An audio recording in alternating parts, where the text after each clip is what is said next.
networking. The word alone can conjure up images of awkward handshakes, shallow small talk, and forced smiles. In a world that increasingly values who you know as much as what you know, the pressure to build a network can feel overwhelming, and often inauthentic. Many of us have walked into networking events or scrolled through LinkedIn feeling like we're supposed to play a game we don't believe in. We're told to sell ourselves, leverage relationships, and build strategic connections. All of which sound more like tactical warfare than human interaction. But here's the question. Is there a way to approach networking with sincerity, humility, and integrity, without feeling manipulative or desperate? According to Stoicism, the answer is yes. Stoicism reminds us that while external outcomes, like getting a job through a contact, are beyond our control, our intentions and conduct are always within our grasp. The Stoic path to networking isn't about charming others or collecting favors. It's about showing up as your best self, connecting through shared values, and engaging with others out of mutual respect rather than self-serving calculation.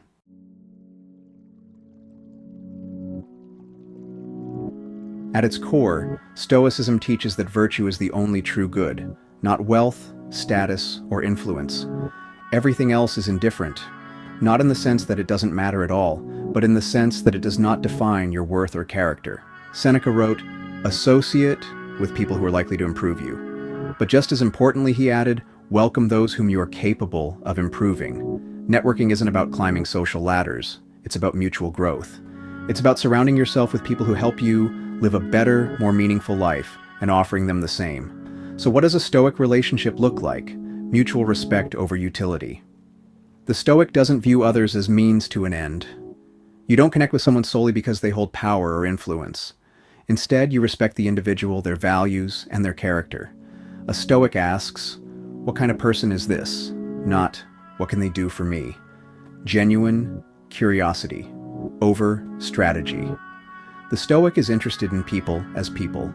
Instead of mentally calculating how someone might help your career, be genuinely curious about who they are. Ask about their experiences, listen actively, and appreciate their journey without an agenda. Intent over outcome. You might reach out to someone and never hear back. You might have a great conversation that leads nowhere professionally. The Stoic accepts this. What matters is that your intention was sincere, your actions were ethical, and your effort aligned with your principles.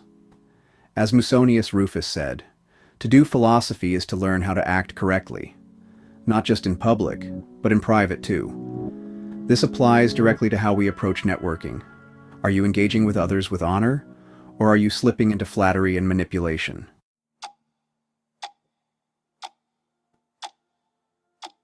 One of the most powerful Stoic tools is the dichotomy of control, recognizing the difference between what we can control and what we cannot. You can control your outreach, your honesty, your demeanor, but you can't control whether someone responds, offers help, or remembers you next month. Networking becomes toxic when we attach our self-worth to the outcome. We begin to view each interaction as a transaction, and when we don't get what we hoped for, we feel rejected or lesser than. Consider these real-world situations. You message a potential mentor on LinkedIn and get no reply. Instead of spiraling, the Stoic perspective would be, I did what was right. Whether or not they respond is not up to me. You attend an event and have a great conversation, but no job offers come from it. Rather than labeling the night a failure, the Stoic reframes it. I connected genuinely. That's a success in itself. You help someone with a connection and they never reciprocate. The Stoic lets go of expectations. As Marcus Aurelius wrote, when you have done good and another has benefited, why do you still look for a third thing? Credit for the good deed or a return? Stoicism helps us approach others without anxiety or expectation. It allows us to network with composure and humility, to give, to share, and to communicate without turning every moment into a transaction. Networking, when done well, is about building human connection. Stoicism reminds us that we are social animals, designed to collaborate and support each other. Marcus Aurelius reflected often on our shared humanity. What injures the hive injures the bee. So how do we build meaningful professional relationships grounded in Stoic values? practice sympatheia, the interconnectedness of all people. The Stoics believed in the concept of sympatheia, a deep sense of kinship with all humanity. When you approach others not as competitors, but as fellow travelers trying to find their way, it shifts your perspective. You listen more, you care more, and you find common ground more easily. Focus on character, not status. A Stoic doesn't seek out only those with influence. They connect with people of integrity, regardless of rank. Building strong connections with co-workers, interns, assistants, or others on your level is just as important, often more so than trying to impress someone at the top. Give before you ask. Before you reach out for help, ask what you can offer. Can you share an article? Recommend a resource? Introduce them to someone? Giving creates trust, and Stoics understand that generosity reflects inner abundance. Maintain your autonomy.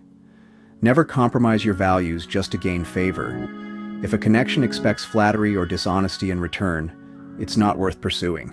As Epictetus said, it is better to die of hunger with distress and fear gone than to live upset in plenty. Stay centered, stay principled. Networking in the Stoic sense is slow, it's deliberate. It's about long-term trust, not short-term gain. It may not yield instant results, but it leads to a richer, more meaningful life. Let's end with some real-world Stoic exercises to bring this philosophy into your professional life. Morning reflection. Before a networking event or conversation, pause and ask, what is in my control today? Am I seeking to impress or to connect sincerely? Remind yourself that your job is to show up with integrity, not to impress or extract favors. Evening. Journaling. After interacting with someone professionally, reflect. Did I act in accordance with my values? Was I honest, respectful, and present? This builds awareness and growth over time. Practice voluntary discomfort. Occasionally step into a conversation that feels intimidating. Reach out to someone you admire without fear of rejection. The Stoics practiced discomfort to strengthen themselves. The more you lean into discomfort, the less you'll fear rejection. Visualize rejection. Use negative visualization to anticipate being ignored or dismissed, and accept it before it happens. This builds resilience. As Seneca wrote, "He who suffers before it is necessary, suffers more than is necessary."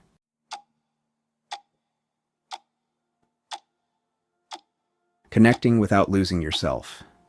In the modern professional world, it's easy to feel like networking demands that we sell ourselves, or worse, lose ourselves. But Stoicism offers a better path. A path grounded in virtue, sincerity, and personal dignity. Let go of outcomes. Not every connection will lead somewhere, and that's okay. What matters is your character, not your contact list. Show up authentically. Engage others with respect and humility. Be curious, be kind, be principled. Build slowly and steadily. Relationships built on trust and virtue endure longer than those forged from need or flattery. As Heracles taught through his concentric circles of concern, we begin by caring for ourselves and gradually expand that care to include friends, communities, and eventually all of humanity. Each connection you make should bring you one step closer to that larger circle, one built on mutual respect, honesty, and a shared pursuit of the good. In the end, networking doesn't have to feel transactional or uncomfortable. It can be an expression of Stoic virtue, of living with intention, connecting through character, and finding peace in your part of the process.